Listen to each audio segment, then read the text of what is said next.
Ice water turn Atlantic. Night calling in a phantom. Told them, don't you panic. Took an island, fled the mansion. Drop the roof, more expansion. Welcome everybody once again to week 4, episode 4 of the Byron and Bintz Sports Podcast.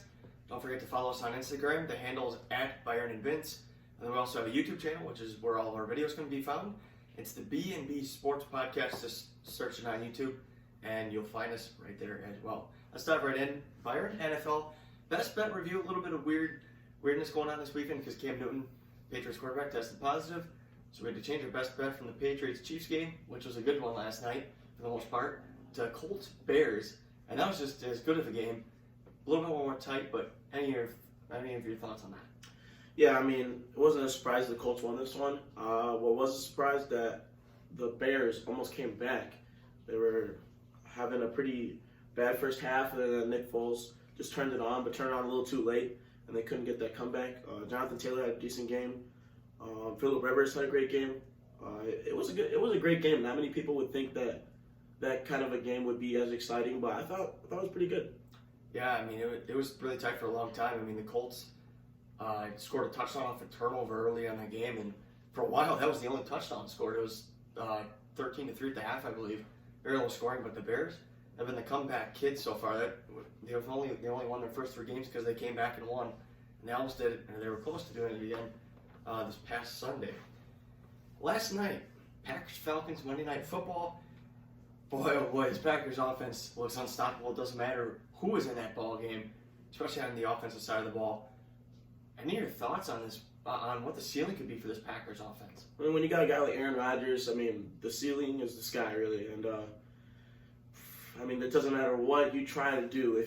Unless you can stop Aaron Rodgers, there's no way you can stop this Packers offense. The defense just needs some cleaning up. They had a great game, though, yesterday. Had a lot of stops, had a lot of 3-and-outs.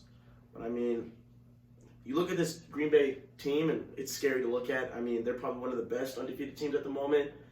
Top 3, when you have the Chiefs and the Seahawks right behind them, right with them. Yeah. You can't really put them in an order right now, but it's going to be scary to watch. I mean, they're going to progress. They're going to get better as the year goes on. That's how every team does. And just look out for them. Look out for them.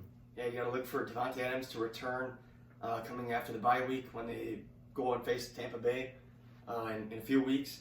But here are the receivers that the Packers have had for the most part this season. Davante Adams, Allen Lazard, who is currently on IR, he should be back in about 3 to 4 weeks. Devin Funchess, who opted out, they would have him right now normally though. Then you have Marquez Valdez-Scantling, who is thriving and doing good in his 3rd season. You have Equanimeous St. Brown, who is also on IR, looking for him to return possibly at some point this season.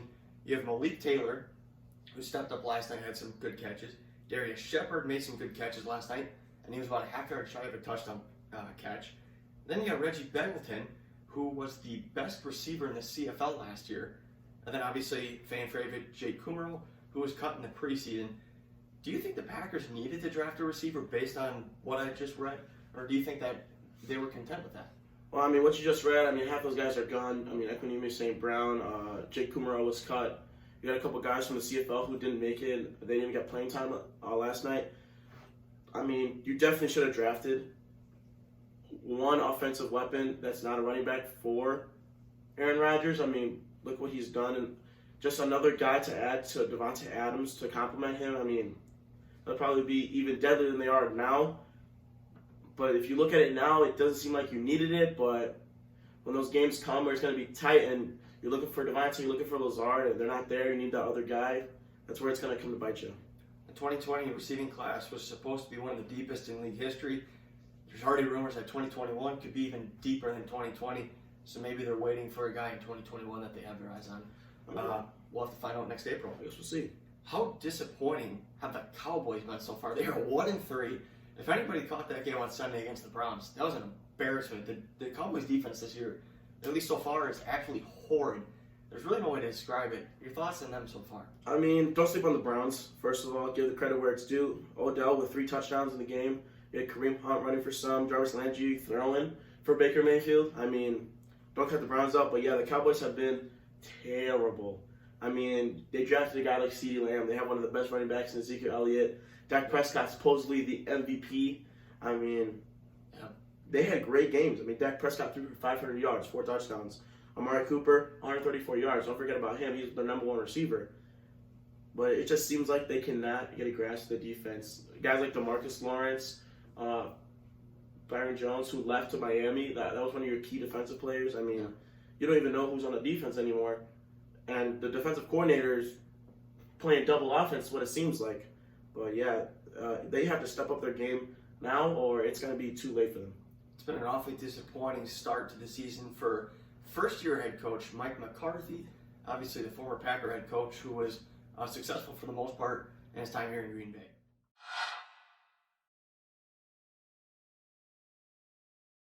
All right, moving on, Game 4 of the NBA Finals tonight at 8 p.m. on ABC. The Lakers currently lead the series 2-1 over the Heat, but the Heat in Game 3 winning 115-104. How important is this game tonight in what is probably the most pivotal game of the series? You got the Lakers either going up 3-1, or we are tied at 2. I mean, Miami Heat had a great game. I mean, you look at the game itself, Jimmy Butler playing less than 3 minutes for the whole game, scored 40. I mean, he out-rebounded, outscored, and had more assists than LeBron James, which is always a good sign for the opposing team when you're facing LeBron James and Anthony Davis. Give kudos to them, but is it something that the Lakers should be worried about? I don't think so. Should they give more respect to the Miami Heat? Yeah. But I said that they were going to win in 4 or 5. I mean, if the Miami Heat can win this Game 4, it's going to be a huge momentum shift for them. Oh, yeah. But I just can't see it. It's very hard for me to see the Miami Heat. It's possible they can do it if they have guys like Jay Crowder stepping up, Tyler Hero. I mean, he had a great game last night. 2 nights ago, 17 points. Leonard, their center, if he can get some more points. Kelly Olynyk had a great game. If you can get back Bam Adebayo and Dragic, if you can get those guys back, I mean, it's very possible, but I just can't see the Lakers not running away with this third game and with the rest of the series. Yeah, LeBron and Anthony Davis combined for 13 turnovers in Game 3, which is probably one of the bigger reasons why the Lakers lost in the first place. But like you said, if you're the Lakers, you can't be worried. You know James and Davis are going to bounce back. They're 2 of the biggest superstars in the entire league, top 5, for sure. Any bold predictions for tonight's game? Bold predictions, I mean, LeBron James coming off covering Jimmy Butler, who had a triple-double, saying he's coming out for revenge. He has a triple-double himself, 30-point triple-double. Anthony Davis, going to call high rebounds. I'm saying 25-15 for Anthony Davis, 15 rebounds, maybe a little more. And then for Jimmy Butler, he hasn't been resting, only 6 minutes in three games. He's only rested 6 minutes. If he does that again, I don't think he's going to be able to produce as well as he did 2 nights ago, but we'll have to see. I'm saying he doesn't get over 25. Yeah, I would agree with you. My bold prediction is simply because if they don't win tonight, the Miami Heat are in a black hole that they don't want to be in. It's going to be hard to climb out of. So I think the Miami Heat win this game tonight. Otherwise, it's a very non-competitive series at that point, especially with the injuries that they have. You mentioned Bam Adebayo and Gordon Dragic. It's going to be tough for them to come back. They have no choice but to win tonight and kind of reset the series, if you will, to basically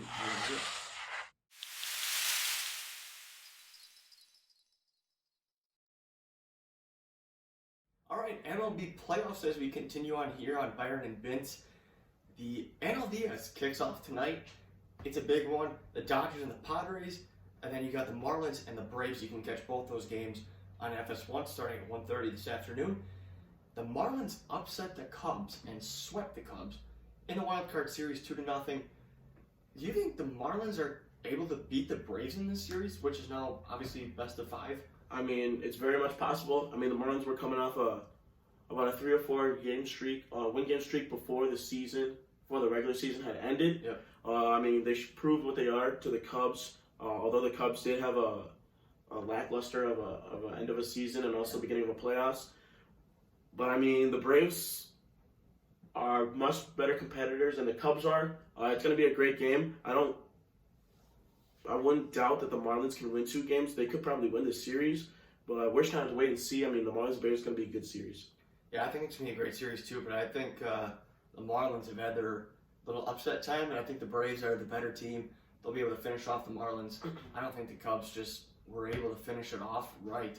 I mean, these last few postseasons, you've seen the Cubs finish in an awful spot. Just a few years ago, they had the wild card game at home, and they lost that game as well. The wind's blowing. Get out of here. It's Byron's ghost. No. And Padres Dodgers. Do you think the Padres have a legit shot at upsetting the Dodgers? We've seen the Dodgers' flaws these past few seasons, and the playoffs not being able to finish it off, whether it's in the NLCS or the World Series. Padres have been really good this year. Your thoughts on that?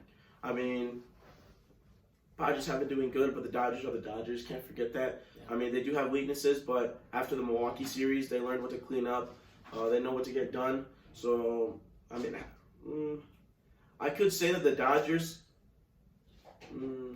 could take this game in Game 4, but I don't know. The Padres have been doing good. They're coming off great momentum, but I'm going to have to give this one to the Dodgers. It's going to be a close one, though.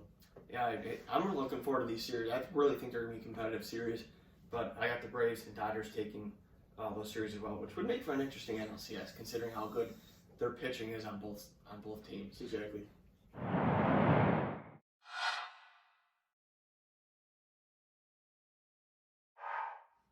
All right, our last segment for the day, our fan question today comes from Henry Donaldson. He wants us to make any predictions on the Bucks offseason. That can include trades and acquisitions. And then his question was, is Giannis capable of leading an NBA team to a championship? We'll start with the first one. Any predictions on the Bucks offseason? Offseason, I mean, you're looking at how much Giannis needed number 2. Chris Middleton was supposed to be that guy. Eric Bledsoe was supposed to be at number 3, and they just weren't there. They didn't exceed or meet expectations. So you're thinking that they got to go out and get someone who can. They're looking at Chris Paul, one of the smarter point guards. He definitely proves his worth in his 14th season, I believe. Yeah.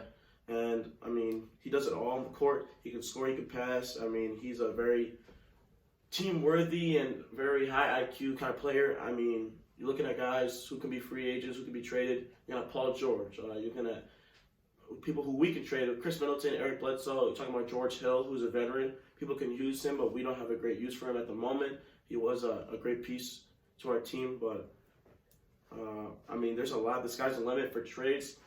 I definitely could see nothing being done in the offseason, only because Budenholzer is so used to this team that he can just perfect it instead of trying to add things.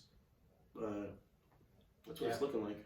I think the biggest bold prediction that I have is that they're going to trade Eric Bledsoe because his ability to finish and perform well in the playoffs is next to nothing. I mean, he has been awful in these last few playoff series, these last few years under Mike Budenholzer. I think they're going to trade him and get a different point guard, maybe better bench depth, whether it's getting a guy like Chris Paul, like you mentioned, or some other better bench pieces that can complement these other guys like Pat Connaughton and Sterling Brown, some of these other guys that are doing well off the bench, but we'll have to see. Do you think Giannis is capable of leading a team to a championship? I don't think so. I'm gonna be blunt about it. I don't think Giannis is capable of doing it alone. We've seen in all these past playoffs. I mean, at first it seems he's unstoppable, but teams, they watch film. They know what to prepare for, so it's easy to stop the paint. Giannis is not that much of a shooter. He did try working on his three-point percentage and three-point shots. He went from, I think it was around 22%, and now he's shooting at least 33 from the line. He took less shots, but he took smarter shots. But, I mean, they know what to prepare for. Defending teams, and you saw in Miami Heat, one of the best defensive teams. They were able to stop the Bucks in only 5 games. You would thought it'd go longer than that. You thought the Bucks would actually win that series, but I don't think he's able to do it alone. I think he needs a shooter, or I think he needs someone to complement his passing and also in his defending. Yeah, I think teams know how to stop Giannis' spin move. And I think that's one of the things the Bucks have to do as well, is not only maybe improve the roster a little bit in terms of maybe making trades or signings, but going back and watching the film and saying, like, what are we doing these last 2 years that we can fix and do differently this year with a potentially better bench or a better piece like Chris Paul, and to get them to that next level. They were so close, and then this year they kind of just fell apart. Exactly. You definitely need to bench the guy like Giannis. I mean, Ilyasova was Giannis' backup in the power forward position, and it just wasn't where when he had hurt his ankle, and then they came back in Game 5, or they played Game 5, Ilyasova, they were rotating with him and Robin Lopez, and it just wasn't the same without Giannis. And although he's a stud, it's that depth, that bench depth, although one of the greatest when Giannis is healthy, just doesn't look the same without your star player. And they definitely have to do something about the guys that are getting overpaid, like Ilyasova and Robin Lopez, because that would help free up some money to maybe make a good signing. But we'll have to see. And especially when the NBA Finals are done, it's going to be an interesting offseason for the Bucks in Milwaukee. Well, that'll do it for this week. Make sure to follow us on Instagram at Byron and Bintz. And then head over to our YouTube channel, the B&B Sports Podcast. Subscribe and like us there as well. That'll do it for this week. We'll see you next time.